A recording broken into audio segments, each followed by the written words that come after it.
I had stopped counting birthdays, somewhere between 75 and now.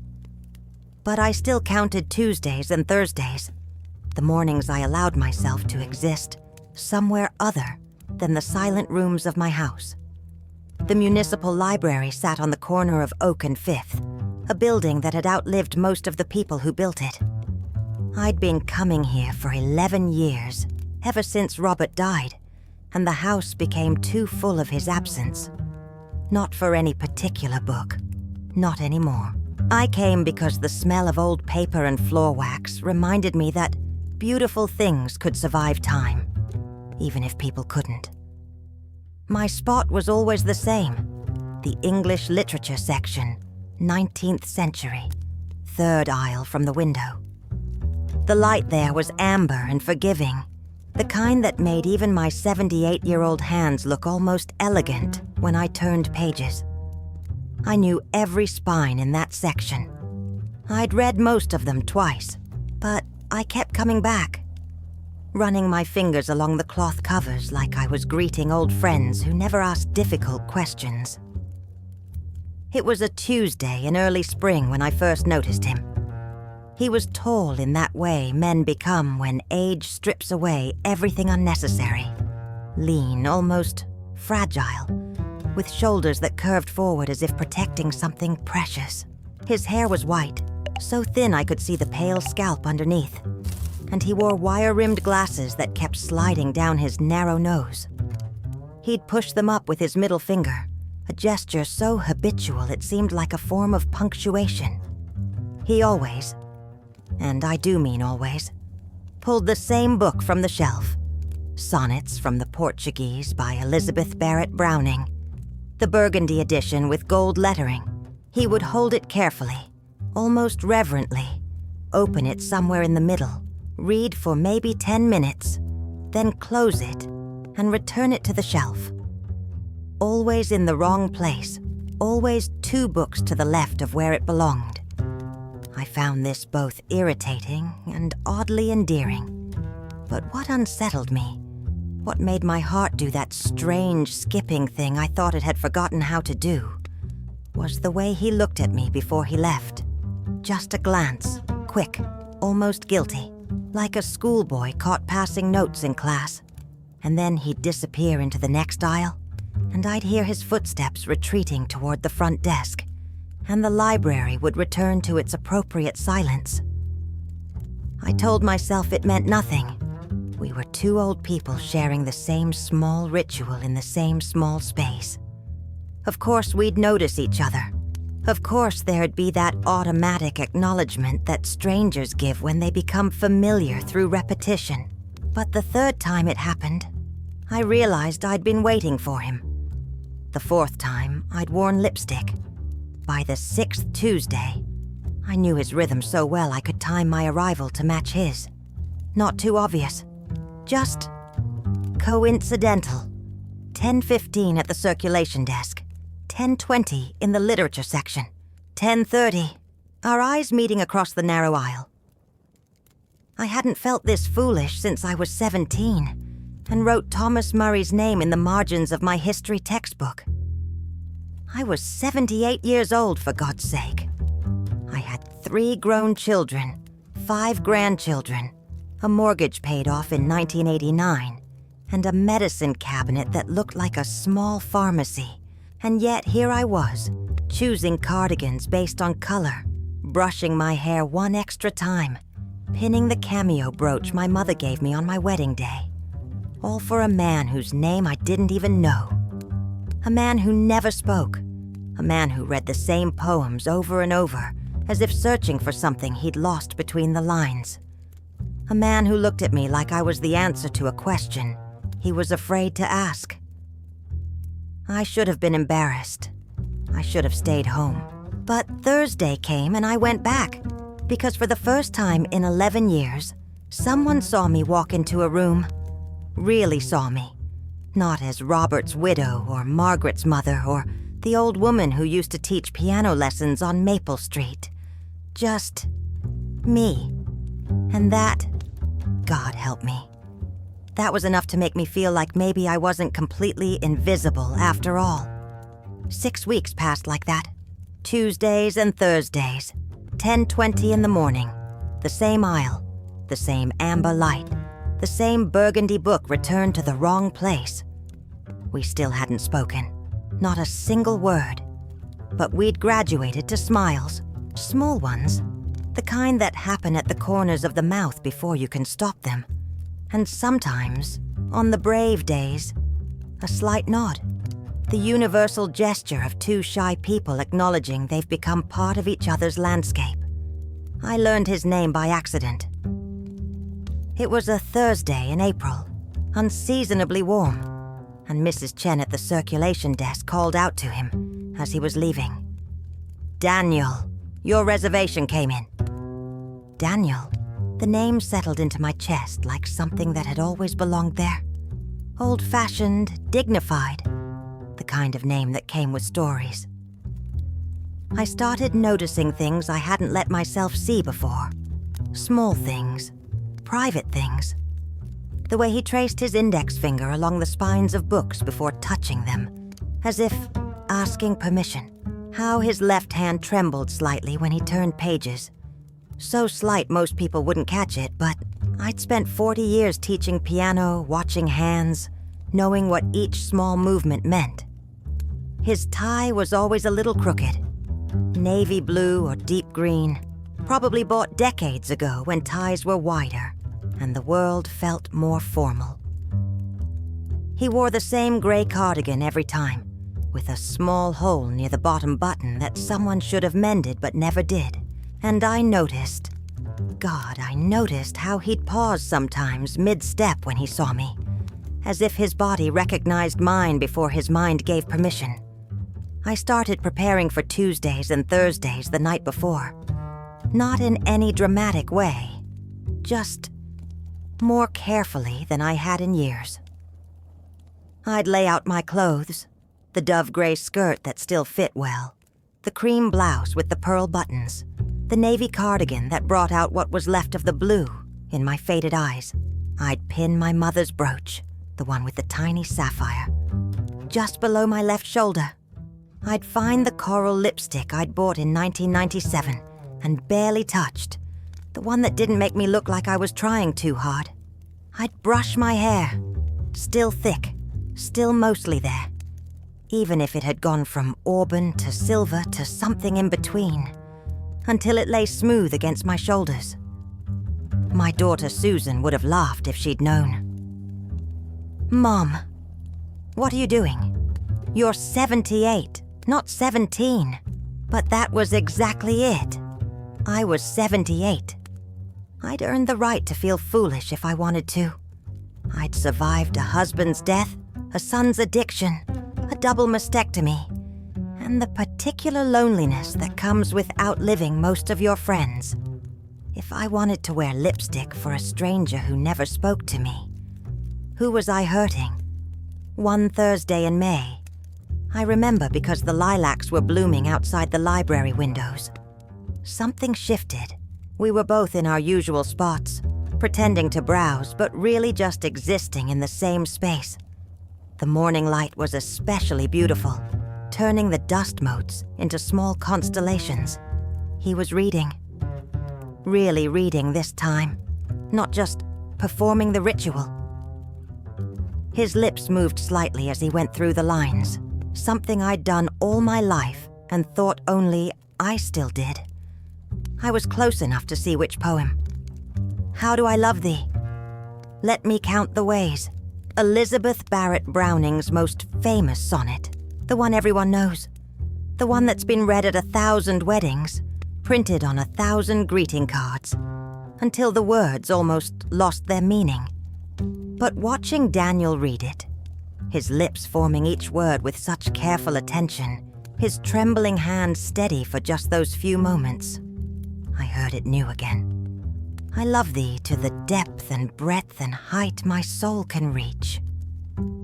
He looked up then, found my eyes, held them. We stood like that for what felt like a small eternity. Neither of us looking away. Neither of us embarrassed to be caught watching. And in that moment, I understood something I'd forgotten I knew. It's possible to have an entire conversation without words, to ask questions and receive answers, to confess fears and offer comfort, to say I see you, I know you're there. I'm grateful we exist at the same time without opening your mouth. The library clock chimed 10:30. The spell broke gently, like a soap bubble landing on grass. Daniel closed the book, put it back in the wrong spot, 3 books to the left this time, pushed his glasses up his nose, gave me that small secret smile that made me feel like we were conspirators in some beautiful crime, and left. I stood there for another 20 minutes, my hand pressed against the shelf where his had just been, feeling the warmth he'd left behind in the wood, feeling, for the first time in 14 years, like maybe I wasn't finished yet, like maybe there were still mornings worth waking up for, like maybe, just maybe, being seen was enough of a miracle to build a life around, even if that life only happened twice a week, in 30-minute increments, in the third aisle of a small-town library. Even then, even that was enough to matter. I sat there frozen, my hand rising automatically to touch the place where his fingers had been. The skin was still warm, still humming with the shock of being noticed, being chosen, being touched like I mattered. Mrs. Chen glanced over from her desk, frowning slightly, probably wondering why I was sitting there with my hand against my neck like I'd been stung. I couldn't move, couldn't speak, couldn't do anything but sit there feeling my pulse hammer against my palm and realizing with absolute clarity that something irreversible had just happened. Not love. I was too old and too wise to call it that. But recognition, connection, the sudden, fierce knowledge that another human being had seen me, truly seen me, and decided I was worth touching. Worth the risk of reaching across all that empty space we keep between ourselves and other people. Worth the vulnerability of saying without words, "You matter. You exist. I'm here with you." The tears came then. Quiet. Unstoppable.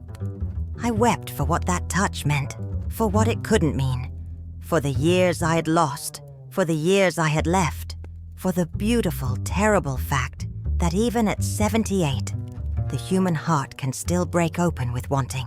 Even at 78, we can still be surprised by tenderness. Even at 78, we're not done yet. Summer arrived with the kind of heat that makes small towns move slower, breathe deeper. The library became a refuge, not just for souls, but for bodies seeking air conditioning and shade. Our Tuesdays and Thursdays continued.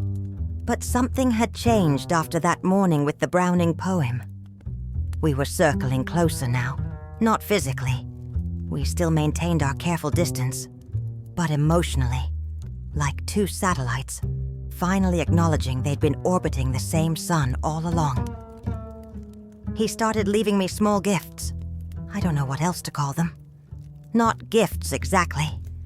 More like evidence of attention. The first time I found the Browning book exactly where it belonged on the shelf, perfectly aligned. He'd corrected his own habit, for me, because he knew it bothered me. The second time, there was a bookmark, just a scrap of paper, nothing fancy, placed in a volume of Mary Oliver poems I'd been reading, marked at Wild Geese. The poem about not having to be good, about letting the soft animal of your body love what it loves. I stood there trembling, holding that book like it contained sacred text. Because maybe it did. The third time, he did something that almost broke me. On the small table near the window, where I sometimes sat to rest my legs, he'd left a cup of tea. Still warm. English breakfast with milk, no sugar. Exactly how I took it. He'd been watching. Really watching. Close enough to know how I doctored my tea from the sad little beverage station near the restrooms. I looked around for him, my heart hammering against my ribs like it was trying to escape. But he was already gone. Just the tea remaining, and a paper napkin with 2 words written in careful old-fashioned script. For Eleanor. He knew my name. Of course he did.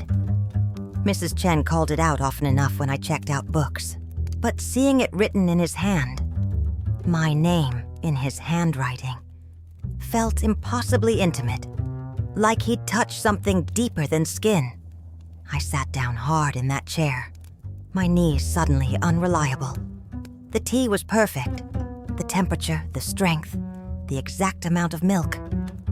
I drank it slowly, making it last, pretending I was 17 again, and Thomas Murray had finally noticed me in the school hallway. Except I wasn't 17. I was 78. My hands shook not from excitement, but from early-stage arthritis. My heart raced not from youth, but from medications that made everything feel just a little too fast, a little too much. What was I doing? What were we doing? This wasn't a romance. This was 2 old people being kind to each other in a library. That's all. That's all it could ever be. Except it didn't feel like kindness. It felt like recognition. Like after decades of being someone's wife, someone's mother, someone's grandmother, someone's widow, after decades of being defined by my relationship to other people, here was someone who saw me. Eleanor. Not Eleanor who used to be, or Eleanor who should be, but Eleanor who is, right now. This version, wrinkles and all. The following Thursday, I did something brave.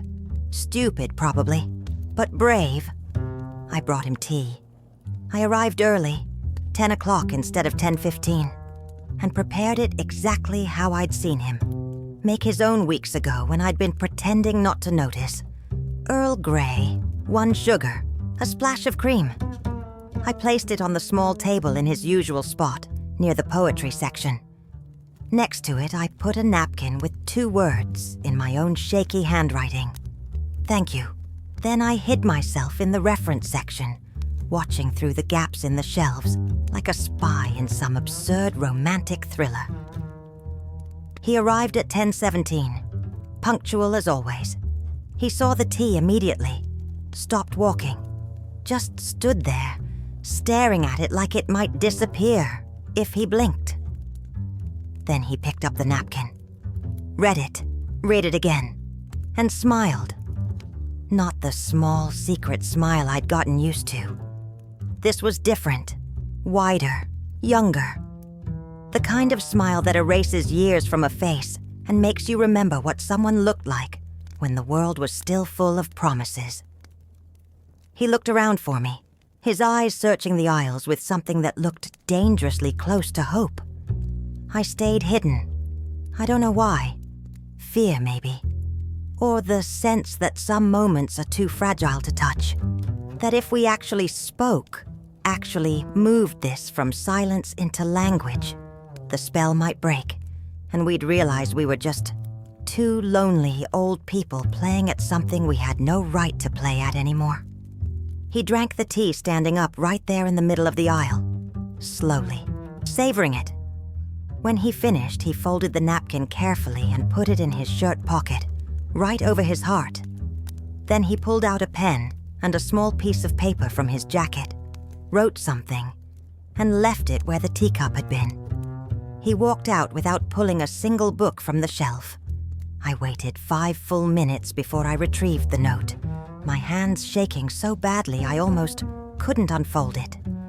4 words in that same careful script. Same time next week? I laughed. Actually laughed out loud in the library, earning a sharp look from Mrs. Chen. Because after months of silence, after all those loaded glances and careful rituals, Daniel had finally asked me the only question that mattered. And I already knew my answer. Yes. Yes, of course, yes.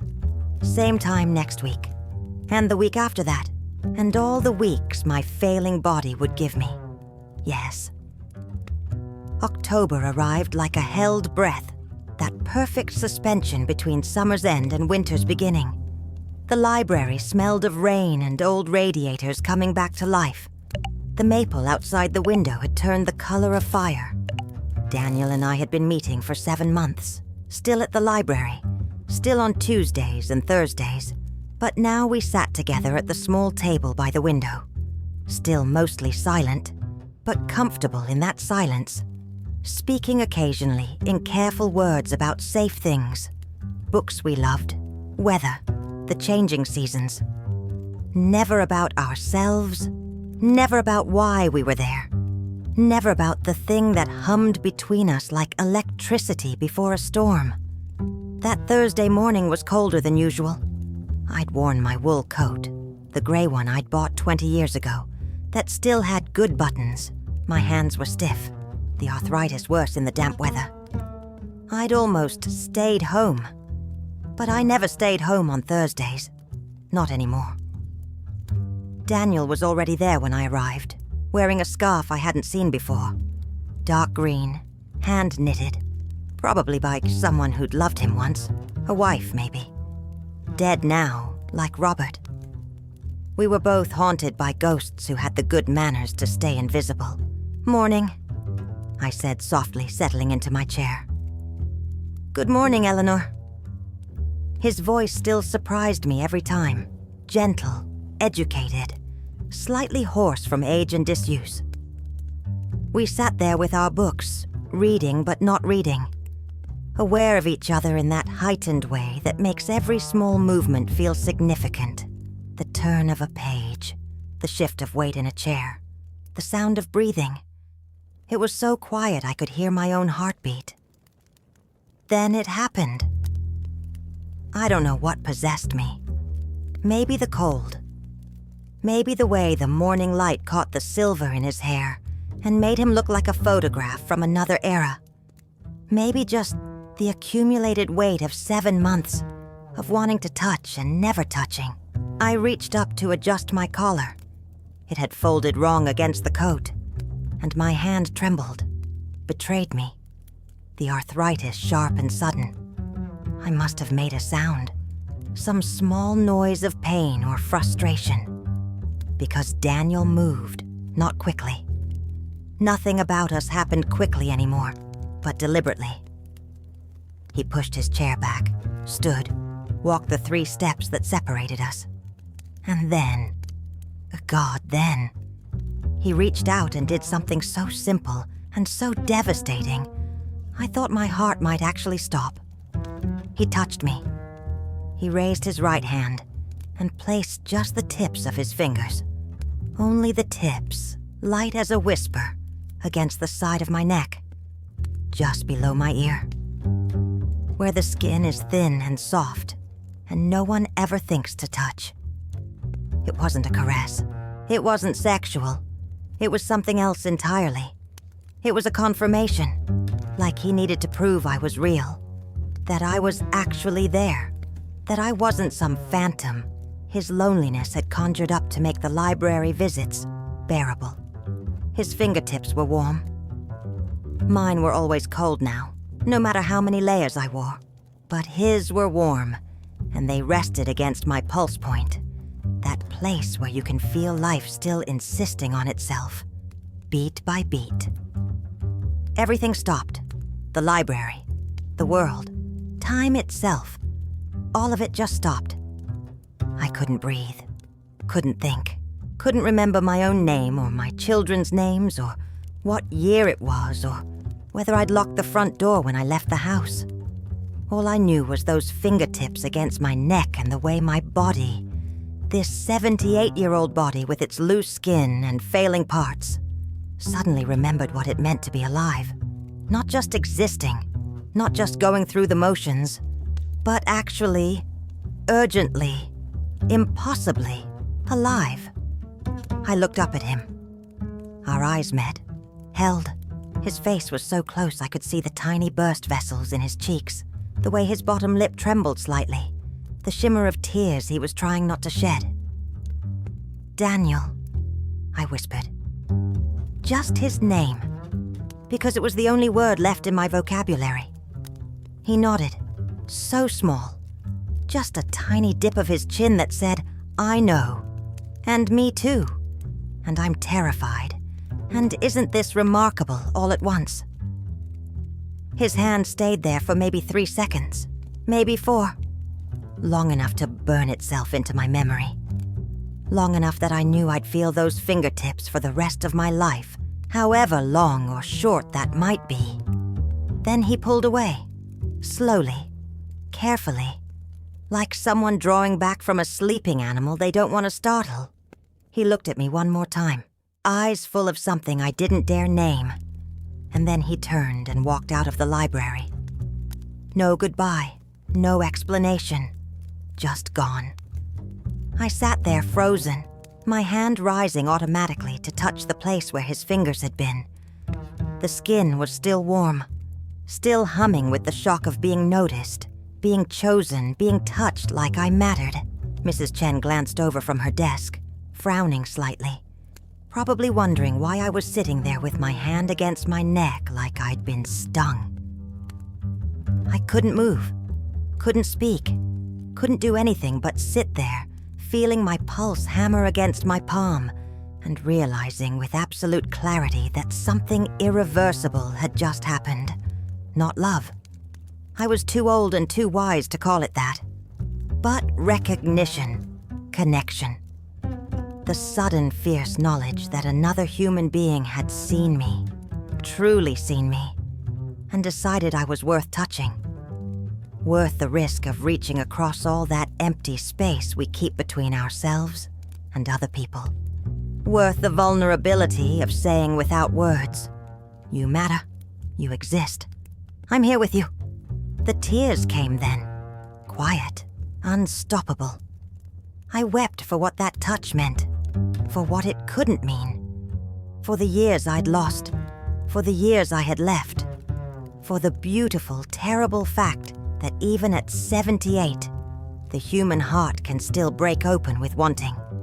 Even at 78, we can still be surprised by tenderness. Even at 78, we're not done yet. He didn't come back. Not that Thursday. Not the Tuesday after. Not the Thursday following that. I kept going. Of course I kept going. What else could I do? Stay home and admit that I'd been foolish enough to believe something impossible was possible. That I'd mistaken kindness for connection. That I'd read meaning into a simple touch that probably meant nothing at all. I sat at our table by the window. His chair stayed empty. I brought 2 cups of tea anyway. Left one on his side. Watched it grow cold. Poured it out in the restroom sink before Mrs. Chen could ask questions with her eyes. 3 weeks passed like that. Then 4.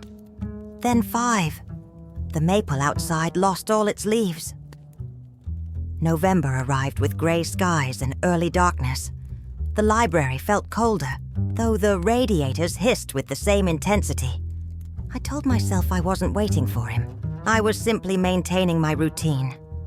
The routine I'd had for 11 years before Daniel ever appeared. The library was mine first. I wouldn't let his absence steal that from me. But I was lying. To myself. To God. To anyone who might be watching. I was waiting. Hoping. Checking the entrance every time the door opened. Feeling my heart leap and then crash every time it was someone else. A teenager looking for the bathroom. A young mother with toddlers. An elderly man who wasn't him. Never him. My daughter Susan called one evening in mid-November. "Mom, you sound tired. Are you eating?" "Of course I'm eating." "Are you sleeping?" "Enough. That's not an answer." She paused. That particular pause that meant she was working up to something. The kids and I were thinking maybe we should come for Thanksgiving. Stay a few days. You shouldn't be alone for the holidays. I'm fine alone. I've been alone for 14 years. Exactly. That's too long. We want to... Susan. I cut her off gently. I love you. I love those babies. But I don't need you to rescue me from my own life. I'm old, not broken. Another pause. Longer this time. "Okay, Mom, but if you change your mind, I'll call. I promise." After we hung up, I sat in Robert's old chair, the one I never sat in, the one I kept positioned exactly where he'd left it, and let myself think the thoughts I'd been avoiding. Maybe Daniel had been sick. Maybe that's why he stopped coming. Maybe that tremor in his hand was something worse than I'd imagined. Maybe he was in a hospital somewhere. Or worse, maybe he was... I couldn't finish that thought. Or maybe, and this was almost harder to bear, maybe he'd realized what that touch had meant and been horrified by it. Horrified by me. By the presumption of an old woman thinking she deserved tenderness. Maybe he'd seen the tears in my eyes afterward and understood I'd made it into something it wasn't supposed to be. Maybe I'd ruined everything by feeling too much. The 6th week, I almost didn't go to the library. Stood in my kitchen on Tuesday morning, coat on, keys in hand, asking myself what I was doing.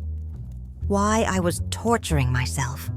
Why I couldn't just accept that beautiful things are always temporary and that moment, those 3 seconds of fingertips against skin, was all I was going to get. Some people live entire lives without even that much. I should have been grateful. I should have stayed home. But I went anyway, because here's what I'd learned in 78 years. You can't protect yourself from loss by refusing to show up. Loss finds you anyway. At least if you show up, you maintain your dignity. You prove you're not afraid to sit with your own disappointment. The library was nearly empty that morning. Just me and Mrs. Chen, and one college student sleeping over his laptop near the magazines. I made my tea, sat at our table, pulled out a book I wasn't reading, stared at the door. An hour passed, then 2. The door opened. My heart jumped. A postal worker delivering packages. I laughed at myself then. Actually laughed. Bitter and broken, and slightly unhinged. Mrs. Chen looked over, concerned. "You all right, Eleanor?" "Fine." I lied. "Just remembered something funny." She nodded unconvinced and went back to her computer. I gathered my things, decided this would be the last time. I'd come back to the library eventually. It was still my place, my refuge. But I'd stop this vigil. Stop waiting for ghosts. Stop pretending that one brief touch could sustain me through an entire winter. I was almost to the door when Mrs. Chen called out, "Eleanor, wait a moment." I turned. She was holding something, an envelope, cream-colored, expensive paper. My name written on it in that careful, old-fashioned script I'd memorized from a napkin 5 months ago. My hand shook as I took it from her. "When did this?" "He dropped it off 3 weeks ago. Asked me to give it to you, said to wait until you seemed ready." She gave me a small, sad smile. "Thought maybe today you were ready." I couldn't speak, just nodded, clutched that envelope like it contained the secrets of the universe. I didn't open it there. Couldn't. Not in front of Mrs. Chen, not in that public space. I drove home, carefully, because my vision was blurred and my hands wouldn't stay steady on the wheel.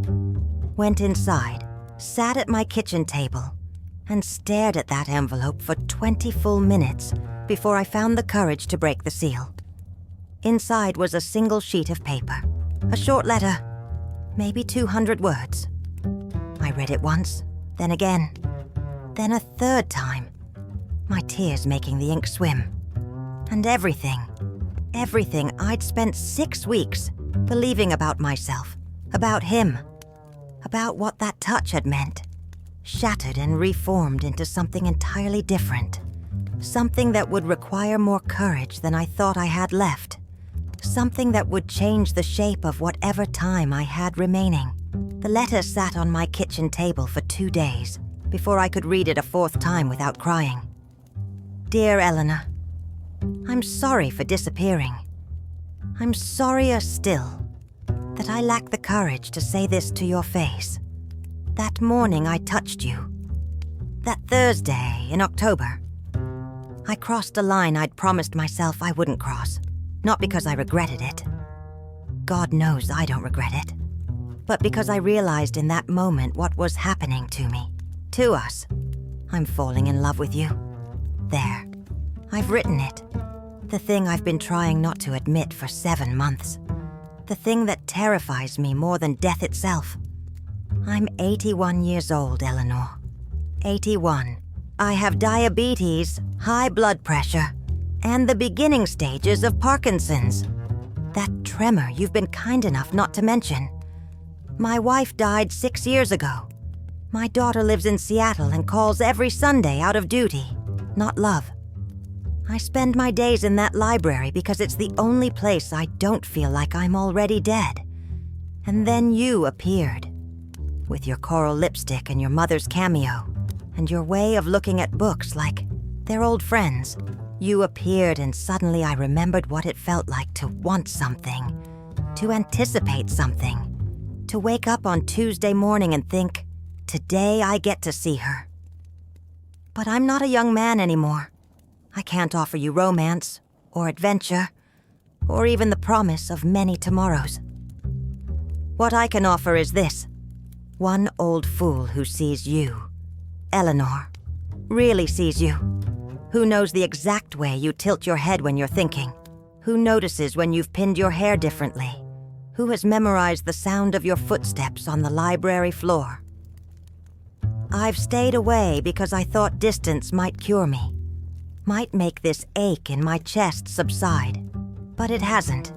It's only gotten worse, so I'm giving you a choice. If you want to go back to how we were, polite strangers sharing space, I'll respect that. I'll nod when we pass. I'll keep my distance. I'll protect whatever peace you've built for yourself. But if you want something else, if you want whatever small thing two old people can build together in whatever time we have left, I'll be at Morrison's Diner on Oak Street next Thursday at 2 p.m. The booth in the back corner. The one with the window that overlooks the park. I'll wait an hour. If you don't come, I'll understand. I'll go back to the library and eventually, and we'll pretend this never happened. We're both good at pretending. But if you do come, if you walk through that door, then we'll figure out together what this is and what it can be. No promises, no expectations. Just two people who have earned the right to stop being so damned careful all the time. Yours, if you'll have me. Daniel. I must have read it 50 times over those 2 days.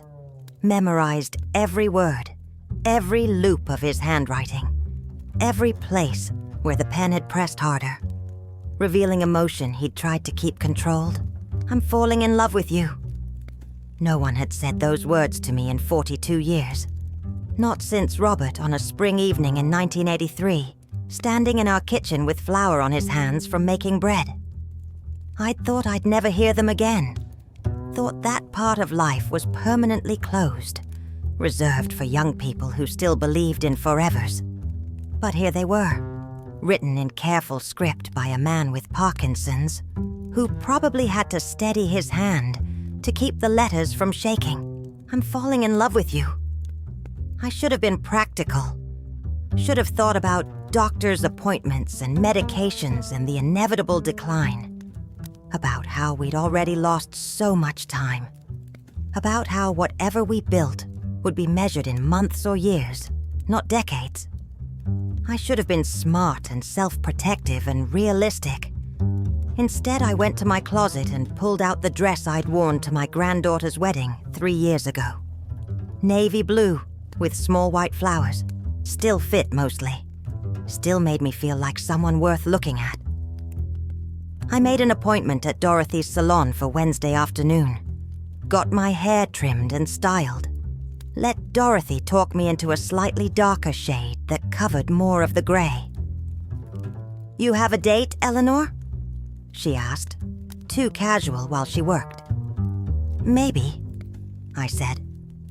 I'm not sure yet. Well, whoever he is, he's lucky.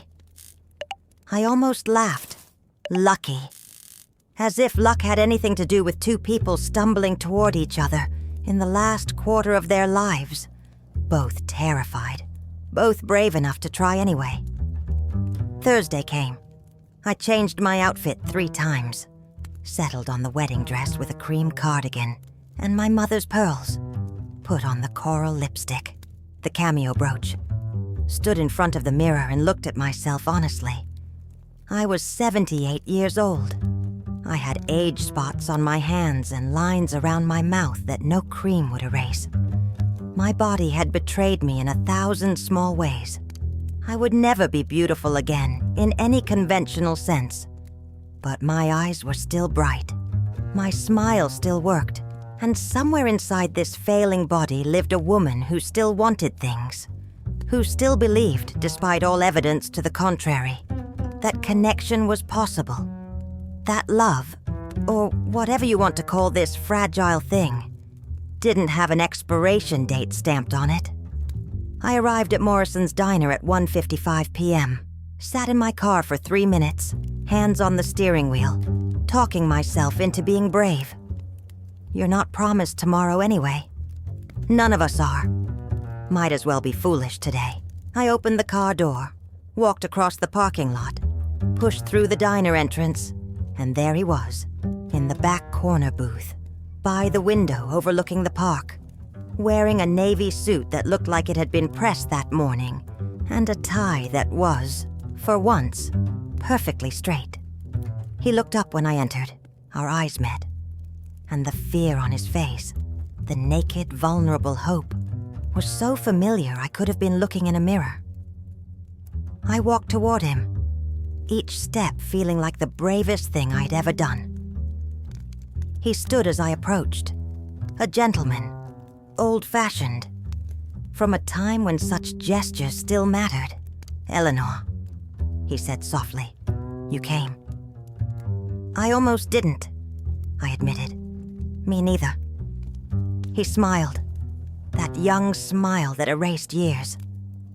"I've been sitting here for 45 minutes, convincing myself you weren't going to show up. And now I'm terrified you will." I laughed. Real laughter, the kind that comes from recognition. "Me too." He gestured to the seat across from him. "Will you sit, please?" I sat. He sat. And for a moment, we just looked at each other across that table. 2 old people who'd decided that maybe, just maybe, there was still time for one more beautiful, foolish, impossible thing. "So," I said finally, "what do we do now?" Daniel reached across the table, held out his trembling hand, palm up, offering. "I don't know," he said honestly. "But maybe we figure it out together?" I looked at his hand, at the age spots and the slight shake, at the courage it took to keep it extended, waiting, vulnerable, and I reached out and took it. His fingers closed around mine, warm and real and here, together. I agreed. We sat in that booth for 3 hours. 3 hours of coffee refills and shared slices of pie and conversation that felt like drinking water after years in a desert. We talked about everything and nothing. His childhood in Vermont, my years teaching piano, books we loved, songs we remembered, the way the world had changed and the way we'd changed with it. But mostly we talked about the hard things, the things people our age usually avoid because they're too heavy, too final. "I'm scared," I admitted somewhere around hour 2, my hand still in his across the table. "I'm scared this is a mistake, that we're being foolish, that I'll lose you the moment I let myself care." "You will lose me," Daniel said simply. "Maybe not tomorrow or next year, but eventually. The same way I'll lose you. That's the deal we make when we're this old, Eleanor. Everyone we love comes with an expiration date stamped on them. That's not comforting. It's not meant to be comforting. It's meant to be true. He squeezed my hand gently. But here's what else is true. I've spent 6 years being careful, being safe, making sure I didn't feel too much or want too much or risk too much. And you know what that got me? 6 years of not being dead, but not exactly being alive either. I knew exactly what he meant. I'd been living the same half-life since Robert died, going through motions, existing but not thriving, safe but suffocating. So what are you saying? I asked. I'm saying maybe we stop being so careful. Maybe we take whatever time we have, 5 years or 5 months or 5 days, and we actually live it, together, foolishly, bravely, like the young people we used to be, except with better judgment and more comfortable shoes. I laughed, despite the tears gathering in my eyes. More comfortable shoes. Very romantic. I'm 81, Eleanor. Romance at this point includes orthopedic insoles and early bird specials. He smiled. But I can still hold your hand. I can still make you tea the way you like it. I can still show up for you every Tuesday and Thursday and every day in between, if you'll let me. What will people say? The question slipped out before I could stop it. The old anxiety. The one that had been drilled into me by decades of caring what neighbors thought, what the church ladies whispered, what my children might worry about. Daniel tilted his head, considering. They'll probably say we're adorable, or pathetic, or having some kind of late-life crisis. He shrugged. Does it matter? It shouldn't. But I have children, grandchildren, a reputation in this town. Eleanor. He said my name firmly, pulling me back. With all respect to your children and grandchildren and this town, how much time do you think you have left to live for other people? The question hit like a physical blow, sharp and clarifying. How much time did I have left? 10 years if I was lucky. 5 probably. Maybe less. My mother died at 82, her mother at 79. Not much, I whispered. Exactly. Not much. So maybe, just maybe, you get to spend it however you want. With whoever makes you feel alive. Even if it looks strange from the outside. We sat in silence for a moment, both of us feeling the weight of what we were deciding. This wasn't a casual thing. This was a choice to be vulnerable, to risk pain, to let someone matter again after we'd both worked so hard to need nothing and no one. I don't know how to do this, I finally said. I was with Robert for 42 years. I don't remember how to start over, how to be with someone new, how to let someone see me like this, old and scared and falling apart. Good, Daniel said. Neither do I. We'll be terrible at it together. That's your sales pitch? It's honest. He lifted my hand to his lips and kissed my knuckles. A gesture so old-fashioned and tender it made my breath catch. I can't promise you forever, Eleanor. I can barely promise you next month. But I can promise you I'll show up. That I'll be honest. That I'll hold your hand when you need it and give you space when you don't. That I'll make you laugh when I can and sit with you in silence when words don't work. And when the end comes? I had to ask. Had to know if he'd thought that far. When one of us gets sick or forgetful or worse, then we hold on tighter. His voice was steady, certain. We've both been through it before, Eleanor. We know what the last chapters look like. But maybe this time we don't have to go through them alone. I looked at this man, this beautiful, trembling, brave man who'd somehow found me in a library aisle and decided I was worth the risk, and felt something, break open in my chest. Not my heart breaking, my heart opening. There's a difference. Okay, I said quietly. Okay? Okay. I squeezed his hand back. Let's be foolish together. Let's take whatever time we have and actually live it.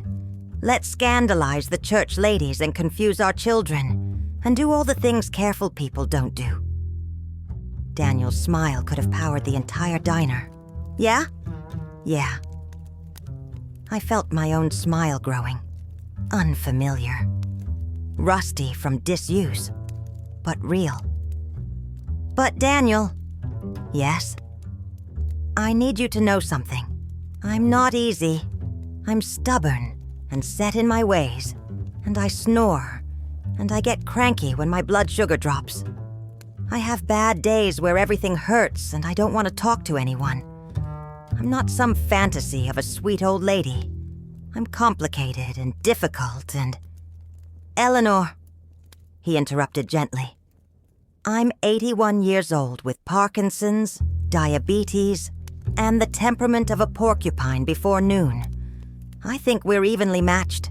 We looked at each other across that table and started laughing. Real laughter.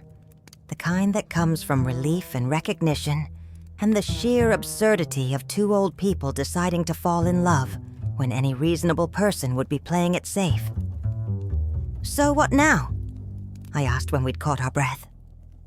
Daniel checked his watch. Now I walk you to your car like a gentleman. I kiss your cheek if you'll let me. And tomorrow, if you're willing, I pick you up at 10 and we go somewhere. Anywhere. Maybe the botanical gardens. Maybe just drive and talk. Maybe sit on a park bench and read side by side.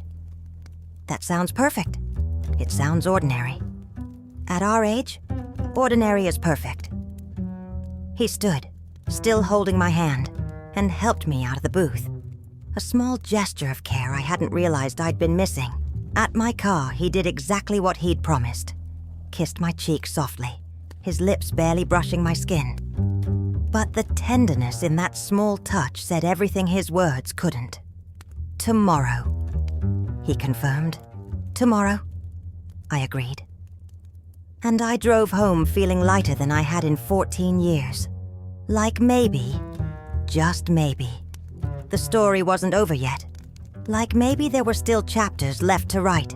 Beautiful, unexpected chapters about two old souls who decided that careful was overrated and that love, even at the end, was always worth the risk. It's been 6 months since that afternoon at Morrison's diner. 6 months of Tuesdays and Thursdays at the library. Together now, openly. His hand finding mine across the table without hesitation. 6 months of Sunday drives to nowhere in particular. 6 months of phone calls every evening at 7, just to hear each other's voices before sleep. 6 months of building something I never thought I'd have again. A reason to wake up excited for the day ahead. My daughter Susan knows now. I told her over Thanksgiving dinner, watching her face cycle through surprise, concern, skepticism, and finally, to my relief, a kind of cautious happiness. "Mom, are you sure about this?" she'd asked later, when we were alone in the kitchen. "No," I'd answered honestly. But I've been sure about things before, and they still fell apart. At least this time, I'm choosing the uncertainty. I'm choosing to feel something instead of just existing. She'd hugged me then, tight, like I was the child, and she was the parent. Okay, just be careful. But that's the thing I'm learning. You can't be careful and alive at the same time. Not really. Not at 78 with limited time and so much left unfelt. Daniel's Parkinson's is getting worse. I can see it in the way he grips his coffee cup now, both hands wrapped around it for stability. In the way he sometimes loses his place mid-sentence and has to pause, frustrated until the words come back. But I can also see joy in the way he looks at me when I arrive. in the sound of his laugh when I tell him about the ridiculous argument I had with my neighbor about recycling bins, in the peace that settles over his face when we sit in comfortable silence, just existing together. We don't pretend we have forever. We can't. The future is too uncertain, too fragile. But we have today. And today, that's enough.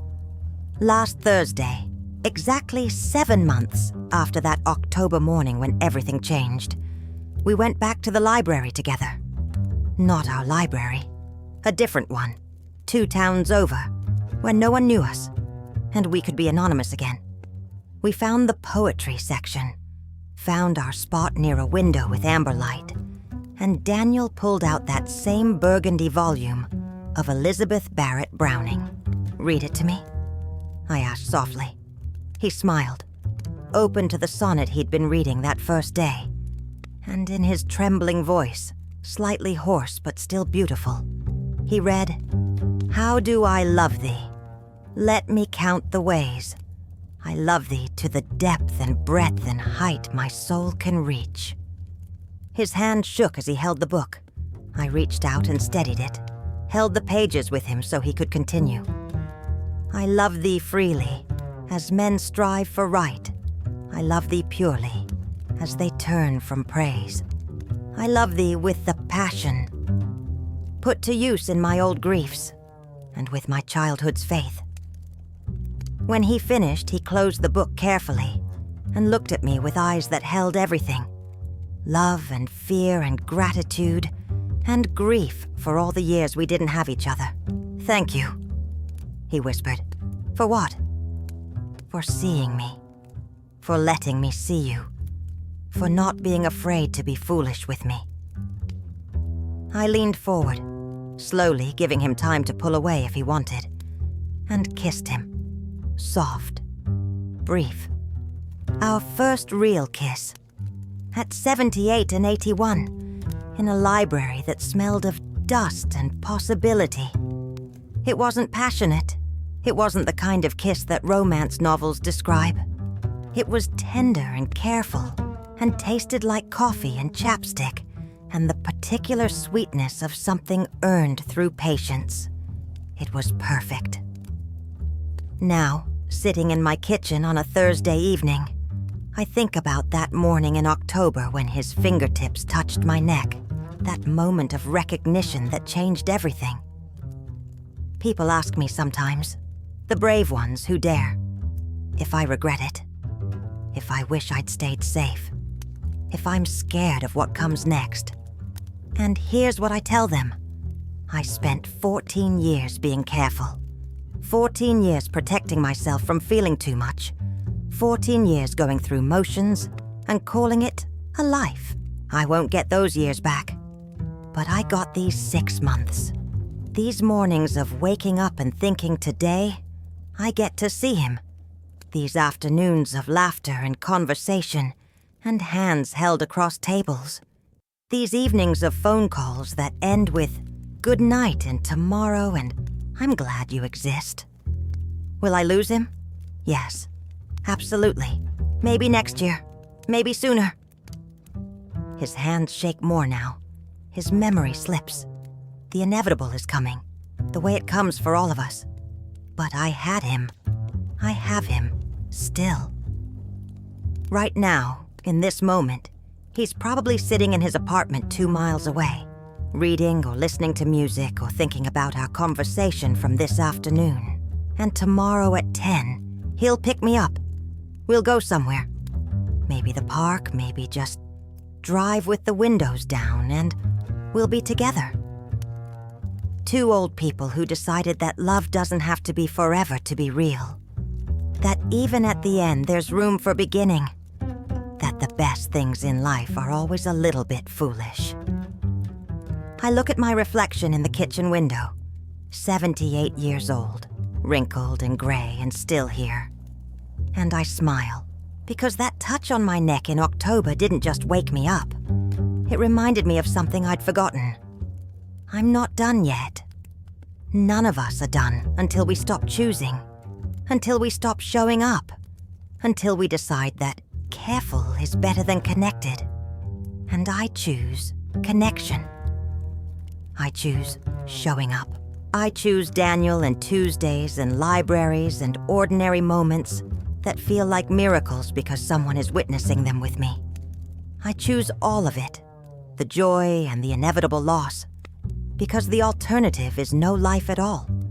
The phone rings, 7 o'clock exactly. I answer, already smiling. Hello, Daniel. Hello, Eleanor.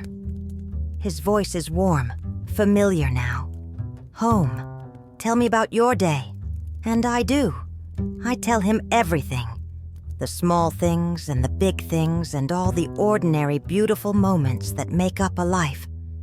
Because we don't have forever, but we have this. We have now. We have each other's voices in the evening darkness. Confirmation that we're still here, still trying, still brave enough to believe that even at 78 and 81, the heart knows things the mind has forgotten. That love is always worth it, that we're always worth it, that some touches, brief as they are, stay with us forever.